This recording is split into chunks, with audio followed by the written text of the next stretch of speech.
Hello അസ്സലാമു അലൈക്കും നമസ്കാരം. അപ്പോൾ ഇന്ന് വന്നിട്ടുള്ളത് ഒരു റവ കേക്കിൻ്റെ റെസിപ്പിയാണ്, എഗ്ലെസ് റവ കേക്ക്. അതുപോലെ തന്നെ ഇത് റവ കൊണ്ട് ചെയ്യുന്നതുകൊണ്ട് തന്നെ കുട്ടികൾക്കൊക്കെ ധൈര്യമായിട്ട് ഉണ്ടാക്കി കൊടുക്കാം. എല്ലാവർക്കും ട്രൈ ചെയ്യുന്ന രീതിയിലാണ് കാണിച്ചിരിക്കുന്നത്, അതായത് ഓവണും ബീറ്ററും ഒന്നും യൂസ് ചെയ്യാണ്ടാണ്. അപ്പോൾ വീഡിയോയിലേക്ക് പോകുന്നതിന് മുമ്പായിട്ട് നിങ്ങൾ ആരെങ്കിലും ഈ ഒരു മൈ പാഷൻ മൈ വേൾഡ് എന്ന ചാനൽ ആദ്യമായിട്ട് കാണുകയാണെങ്കിൽ ഈ വീഡിയോക്ക് താഴെ ഇതുപോലെ ഒരു ചുവന്ന സബ്സ്ക്രൈബ് ബട്ടൺ കാണാം, അതൊന്ന് ക്ലിക്ക് ചെയ്യുക. അപ്പോൾ ഒരു കുഞ്ഞു ബെല്ലിൻ്റെ പടം വരും, അതിൽ മുകളിലത്തെ ഓപ്ഷനായ ഓൾ ക്ലിക്ക് ചെയ്യുകയാണെങ്കിൽ ഞാൻ അപ്ലോഡ് ചെയ്യുന്ന എല്ലാ വീഡിയോസും നിങ്ങൾക്ക് മുടങ്ങാതെ കാണാൻ കഴിയും. നമുക്ക് ഉണ്ടാക്കിയെടുക്കാം. അതിനായിട്ട് 1 കപ്പ് റവയാണ് എടുത്തിട്ടുള്ളത്. അപ്പോൾ റവ നന്നായിട്ടൊന്ന് പൊടിച്ചെടുക്കണം. അതിനായിട്ട് മിക്സിയുടെ ചെറിയ ജാർ എടുക്കുന്നതായിരിക്കും കുറച്ചുകൂടി നല്ലത്. അപ്പം നന്നായിട്ട് പൊടിഞ്ഞു വരുമല്ലോ. അപ്പോൾ ഇതിലിട്ട് നന്നായിട്ടൊന്ന് പൊടിച്ചെടുക്കാം. ഇപ്പോൾ ഇത് നന്നായിട്ട് പൊടിച്ചെടുത്തിട്ടുണ്ട്. ചെറിയ തരിതരിപ്പൊക്കെ ഉണ്ട്, എന്നാലും കുഴപ്പമില്ല, നന്നായിട്ട് പൊടിഞ്ഞു വന്നിട്ടുണ്ട്. ഇനി ഇതൊരു സൈഡിലേക്ക് മാറ്റി വെക്കാം. നമുക്ക് വലിയൊരു മിക്സിംഗ് ബൗൾ എടുക്കാം. അതിലേക്ക് ഞാനിവിടെ ഒരു 1/2 കപ്പ് തൈരാണ് എടുത്തിട്ടുള്ളത്. ഇത് അധികം പുളിയില്ലാത്ത തൈര് എടുക്കാനായിട്ട് ശ്രദ്ധിക്കുക. അതുപോലെ തന്നെ റൂം ടെമ്പറേച്ചറിലായിരിക്കണം. കേക്കിന് എടുക്കുന്ന എല്ലാ സാധനങ്ങളും റൂം ടെമ്പറേച്ചറിലായിരിക്കണം. ഫ്രിഡ്ജിൽ നിന്ന് ഒരു അരമണിക്കൂറെങ്കിലും പുറത്ത് വെച്ചിട്ട് തണുപ്പൊക്കെ മാറ്റിയിട്ട് യൂസ് ചെയ്യാനായിട്ട് ശ്രദ്ധിക്കുക. എന്നിട്ട് നന്നായിട്ടൊന്ന് മിക്സ് ചെയ്യാം. അപ്പോൾ നിങ്ങളുടെ കയ്യിൽ മെഷറിംഗ് കപ്പൊന്നും ഇല്ലെങ്കിലൊന്നും കുഴപ്പമില്ല, നിങ്ങളൊരു ഗ്ലാസ് അളവിന് എല്ലാ സാധനങ്ങളും എടുത്താൽ മതി. അപ്പോൾ ഇത് 1/2 കപ്പ് പഞ്ചസാര പൊടിച്ചത് കൂടി ചേർത്ത് കൊടുക്കുന്നുണ്ട്. അപ്പോൾ പഞ്ചസാര നല്ല മധുരം വേണമെന്നവർക്കാണെങ്കിൽ ഒരു 1/4 കപ്പ് വരെ ആഡ് ചെയ്ത് കൊടുക്കാം. ഞാനിവിടെ ഒരു 1/2 കപ്പ് പൊടിച്ച പഞ്ചസാര ചേർത്തിട്ടുണ്ട്. ഇനി ഇതുകൂടി നന്നായിട്ടൊന്ന് മിക്സ് ചെയ്ത് കൊടുത്തിട്ടുണ്ട്. ഞാനിപ്പോൾ ലെങ്തി ആകുന്നതുകൊണ്ട് കുറച്ച് ഭാഗം കാണിച്ചതേ ഉള്ളൂ. നന്നായിട്ട് മിക്സ് ചെയ്ത് കൊടുക്കണം. അതിനുശേഷം ഒരു 3 ടേബിൾ സ്പൂണോളം ഓയിൽ, സൺഫ്ലവർ ഓയിലാണ്, വെളിച്ചെണ്ണ ഉപയോഗിക്കാൻ പാടില്ല. അപ്പോൾ മണമുള്ള ഒരു ഓയിലും യൂസ് ചെയ്യാത്തതായിരിക്കും നല്ലത്. അപ്പോൾ ഇതിന് പകരം ബട്ടർ വേണമെങ്കിൽ മെൽറ്റ് ചെയ്തിട്ട് ബട്ടർ ചേർത്ത് കൊടുക്കാം.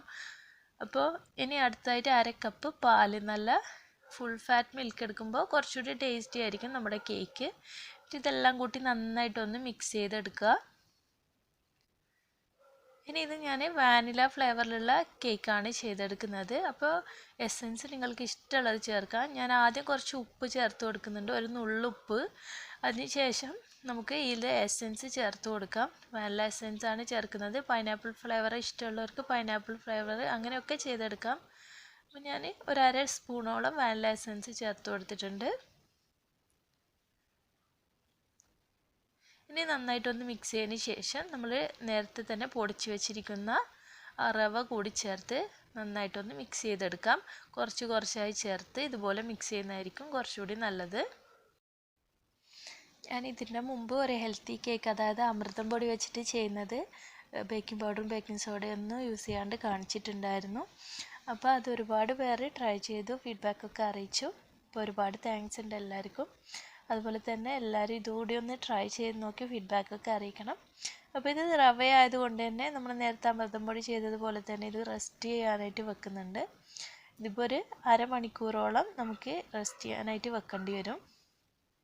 റവയൊക്കെ നല്ല സോഫ്റ്റായി വരണമല്ലോ, അതിനു വേണ്ടി അരമണിക്കൂർ റെസ്റ്റ് ചെയ്യണം. ഇതിപ്പോൾ കുറച്ച് ലൂസായിട്ടാണ് ഇരിക്കുക, നമ്മുടെ കേക്കിൻ്റെ ആ ഒരു ബാറ്ററിൻ്റെ കൺസിസ്റ്റൻസി അല്ല, അതിലും കുറച്ചുകൂടി കണ്ടില്ലേ, കുറച്ചുകൂടി ലൂസായിട്ടാണ് കിടക്കുന്നത്. അപ്പോൾ ഇതൊരു അരമണിക്കൂർ റെസ്റ്റ് ചെയ്യാനായിട്ട് മാറ്റി വെക്കാം. അപ്പോൾ ഒരു 15 മിനിറ്റിന് ശേഷം ഞാൻ കേക്ക് ടിന്ന് നന്നായിട്ട് ഒന്ന് ബട്ടർ വെച്ചിട്ട് ഗ്രീസ് ചെയ്ത് കുറച്ച് മൈദ തൂകിയിട്ടുണ്ട്. അതുപോലെ തന്നെ കുക്കറിൽ ചെയ്തെടുക്കുന്നത്, കുക്കർ നന്നായിട്ട് ചൂടാക്കാനായിട്ട് വെക്കുകയാണ്. ഒരു 10 മിനിറ്റോളം ഒരു റിങ് വെച്ച് കൊടുത്തിട്ടുണ്ട്. പിന്നെ കുക്കറിൻ്റെ വാഷർ എടുത്ത് മാറ്റിയിട്ടുണ്ട്, അതുപോലെ തന്നെ വിസിലും മാറ്റിയിട്ടുണ്ട്. എന്നിട്ട് അടച്ചു വെച്ചിട്ട് ഒരു 10 മിനിറ്റ് മീഡിയം ഹീറ്റിൽ ഞാൻ ചൂടാക്കാനായിട്ട് വെച്ചിട്ടുണ്ട്. ഇപ്പോൾ മൊത്തത്തിൽ അരമണിക്കൂറായി. റവയൊക്കെ നന്നായിട്ട്, ഈ ഒരു ബാറ്റർ നല്ല തിക്കായിട്ട് വന്നിട്ടുണ്ട്, റവ നല്ല സോഫ്റ്റായിട്ടും വന്നിട്ടുണ്ടാവും. അപ്പോൾ ഇനി നമുക്കിത് ഇതിലേക്ക് ബേക്കിംഗ് പൗഡറും ബേക്കിംഗ് സോഡയും ചേർത്ത് കൊടുത്തിട്ട് ബേക്ക് ചെയ്യാനായിട്ട് വെക്കാം. അപ്പോൾ 1 ടീസ്പൂണ് ബേക്കിംഗ് പൗഡറാണ് ചേർത്ത് കൊടുക്കുന്നത്. അതുപോലെ തന്നെ ഒരു 1/4 ടീസ്പൂൺ അളവിൽ ബേക്കിംഗ് സോഡയും ചേർത്തിട്ട് നന്നായിട്ടൊന്ന് മിക്സ് ചെയ്തിട്ട് നമുക്ക് ബാറ്റർ ബേക്കിംഗ് ടിന്നിലേക്ക് ഒഴിച്ചു കൊടുക്കാം. അപ്പോൾ ഇത് എല്ലായിടത്തും എത്താനായിട്ട് ശ്രദ്ധിക്കുക, ബേക്കിംഗ് പൗഡറും ബേക്കിംഗ് സോഡയൊക്കെ. ഇത് നമ്മളെപ്പോഴും ബേക്കിംഗ് സോഡയും ബേക്കിംഗ് പൗഡറും ഇട്ട് കഴിഞ്ഞിട്ട് ഒരുപാട് നേരം ബാറ്ററി പുറത്ത് വെക്കാൻ പാടില്ല, അപ്പോൾ തന്നെ ബേക്ക് ചെയ്യാനായിട്ട് വെക്കാൻ ശ്രദ്ധിക്കുക. അപ്പോൾ ഞാൻ ഇതിൻ്റെ മുകളിലായിട്ട് കുറച്ച് ചോക്കോ ചിപ്സ് കൂടി ഇട്ട് കൊടുക്കുന്നുണ്ട്. അത് ഓപ്ഷണലാണ്. ആദ്യം ഒന്ന് എയർ ബബിളൊക്കെ പോകാനായിട്ട് ടാപ്പ് ചെയ്ത് കൊടുത്തിട്ടുണ്ട്. എന്നിട്ട് ഇതിൻ്റെ മുകളിൽ കുറച്ച് ചോക്കോ ചിപ്സ് ഇട്ട് കൊടുക്കുന്നുണ്ട്. ഇനി ബേക്ക് ചെയ്യാനായിട്ട് വെക്കുകയാണ്. ഇപ്പോൾ നല്ല ചൂടായി കിടക്കുകയാണ് നമ്മുടെ കുക്കർ. അപ്പോൾ ഇങ്ങനെ ചെയ്യുമ്പോൾ കുക്കറിന് എന്തെങ്കിലും പറ്റുമോ അതൊന്നും നിങ്ങൾ പേടിക്കേണ്ട ആവശ്യമില്ല. അപ്പോൾ അങ്ങനെ പേടിയുള്ളവരാണെങ്കിൽ പഴയ കുക്കർ യൂസ് ചെയ്യാം. അല്ലെങ്കിൽ ഒരു അടച്ചുറപ്പുള്ള കട്ടിയുള്ള അടികട്ടിയുള്ള ഏത് പാത്രം വേണമെങ്കിലും യൂസ് ചെയ്യാം. ഇതിപ്പോൾ 35 മിനിറ്റ് കഴിഞ്ഞിട്ടുണ്ട്. നല്ലപോലെ കുക്കായിട്ടുണ്ട്. നടുഭാഗത്തായിട്ട് ഒരു ടൂത്ത് പിക്ക് വെച്ചിട്ടൊന്ന് കുത്തി നോക്കാം. അപ്പോൾ ടൂത്ത് പിക്ക് ക്ലിയർ ആണെങ്കിൽ കുക്കായി എന്നാണ് അർത്ഥം. നിങ്ങൾ ചെയ്യുമ്പോൾ ഇടയ്ക്കിടയ്ക്ക് തുറന്ന് നോക്കാതിരിക്കുക. അപ്പോൾ നമ്മുടെ കേക്ക് അധികം പൊങ്ങി വരില്ല. ഒരു 30 മിനിറ്റെങ്കിലും കഴിഞ്ഞതിന് ശേഷം ഒന്ന് തുറന്ന് നോക്കിയാൽ മതി. അപ്പോൾ ഇതിപ്പോൾ നല്ലപോലെ സോഫ്റ്റ് ആയിട്ട് വന്നിട്ടുണ്ട്. ഇതിൻ്റെ മുകൾ ഭാഗത്തിട്ട് ഈ ഒരു ചോക്കോ ചിപ്സ് കൂടി ഞാൻ വീട്ടിൽ ഉണ്ടാക്കിയെടുത്തിട്ടുള്ളതാണ്.